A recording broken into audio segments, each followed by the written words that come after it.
पूरे देश का किसान आज आंदोलित है। देश के करोड़ों किसानों की एक ही मांग है कि ये काला कानून वापस लिया जाए और अपनी इस मांग को लेकर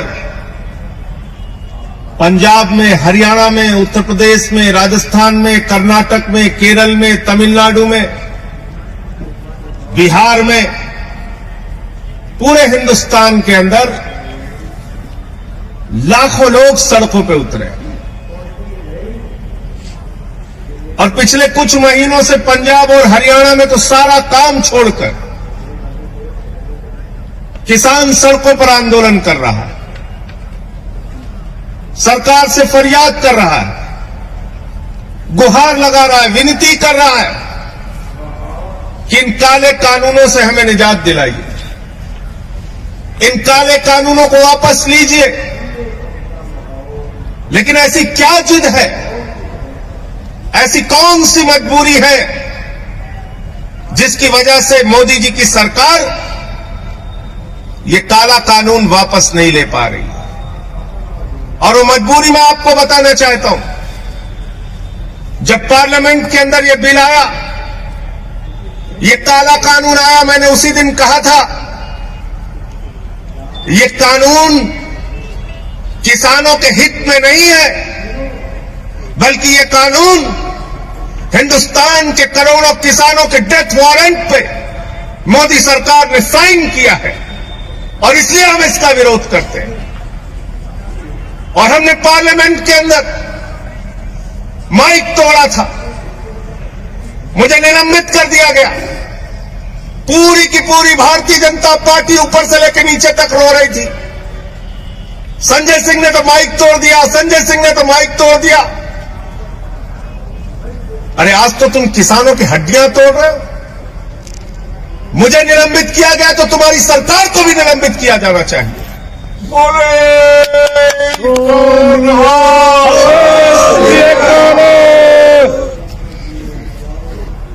आप ये काला कानून लेकर आए, इस काले कानून के अंदर एमएसपी की गारंटी का एक शब्द नहीं। मैंने पूछा इसमें एमएसपी की गारंटी कहां है? बोले साहब मोदी जी ने भाषण दे दिया, आप मान लीजिए। मैंने कहा मोदी जी ने कहा था 15 लाख हर खाते में आएंगे, बाद में कह दिया जुमला है। मोदी जी ने कहा था 2 करोड़ रोजगार हर साल मिलेंगे, बाद में कह दिया जुमला है। मोदी जी ने कहा जीएसटी से देश में दूसरी आजादी मिल जाएगी, बाद में राज्यों का शेयर नहीं दिया। मोदी जी ने कहा था इस देश के अंदर नोटबंदी से देश की तकदीर बदल जाएगी। अब नोटबंदी के फायदे हमें गिनाना तो दूर की बात है, जो नुकसान हुए इस पर बातचीत करना नहीं चाहते। मोदी जी तो थाली के भी फायदे गिनवा देते हैं, ताली के भी गिनवा देते हैं। मोदी जी के भाषण से एमएसपी की गारंटी नहीं मिलेगी। अगर मुझे एमएसपी नहीं मिली, न्यूनतम समर्थन मूल्य नहीं मिला, तो महेंद्र गोयल जी अगर मैं किसी जज के सामने जाऊंगा तो जज साहब कहेंगे कानून में कहां लिखा है बताओ। और तब मैं अगर कहूंगा कि मोदी जी का भाषण जज साहब आपने नहीं सुना, तो वो हमारी याचिका लेंगे और उसको कूड़ेदान में डाल देंगे। कहेंगे कानून से एमएसपी मिलती है, भाषण से एमएसपी नहीं मिलती, भाषण से एमएसपी नहीं मिलती। दूसरा, आपने इस कानून के अंदर कॉन्ट्रैक्ट फार्मिंग की बात लिखती, यानी किसान को उसके ही खेत में पूंजीपतियों का गुलाम बना दिया जाएगा। इस कानून में आपने असीमित भंडारण की छूट दे दी। इसका मतलब हिंदुस्तान का कोई भी पूंजीपति, अडानी और अंबानी, सस्ते में किसान से गेहूं खरीदेगा, सस्ते में किसान से धान खरीदेगा, सस्ते में फल खरीदेगा, सस्ते में सब्जियां खरीदेगा और सबका भंडारण करके अपने बड़े बड़े कोल्ड स्टोरेज में रखेगा।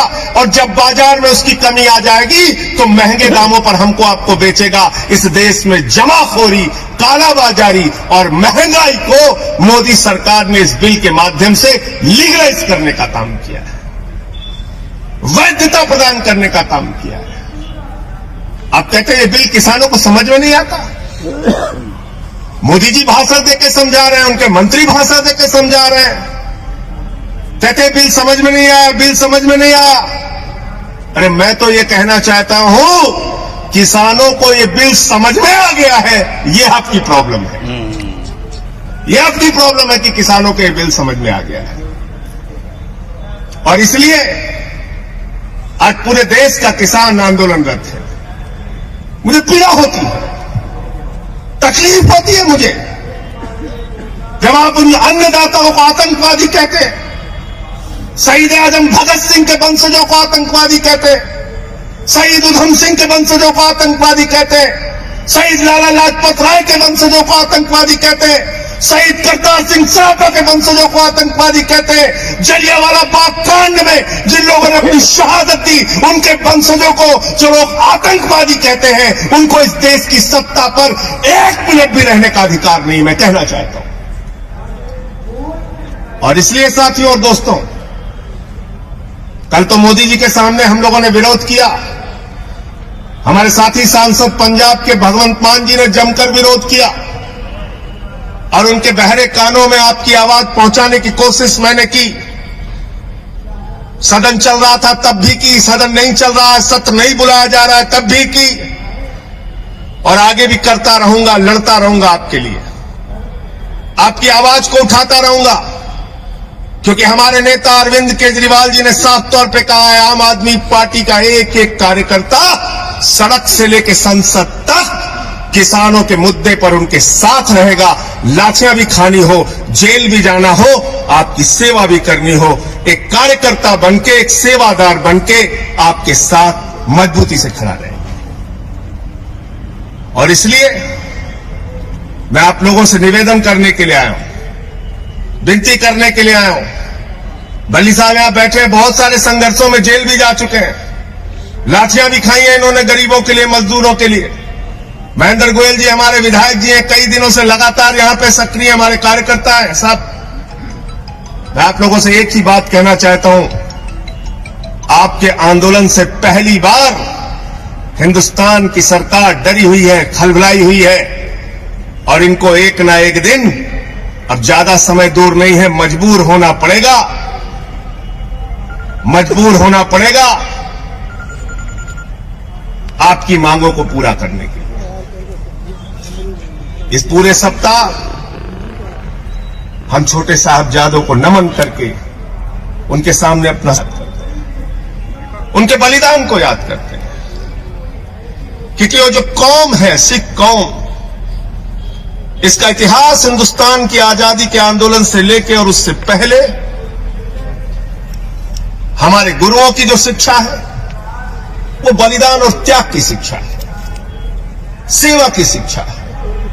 देश में कहीं भुखमरी हो, सिख समुदाय के लोग सबसे आगे। देश में कहीं आपदा आ जाए, सिख समुदाय के लोग सबसे आगे। देश में कहीं भूकंप आ जाए, बाढ़ आ जाए, सिख समुदाय के लोग सबसे आगे। तो इस कौम को, अपने गुरुओं को नमन करते हुए, छोटे साहबजादों के त्याग और बलिदान को याद करते हुए, उसके सामने सर झुकाते हुए हम सब ये संकल्प लेते हैं कि इस लड़ाई को हम लड़ेंगे और जीतेंगे। बहुत बहुत धन्यवाद और आभार, आपने मुझे यहां बुलाया और अपनी बात कहने का मौका दिया। धन्यवाद।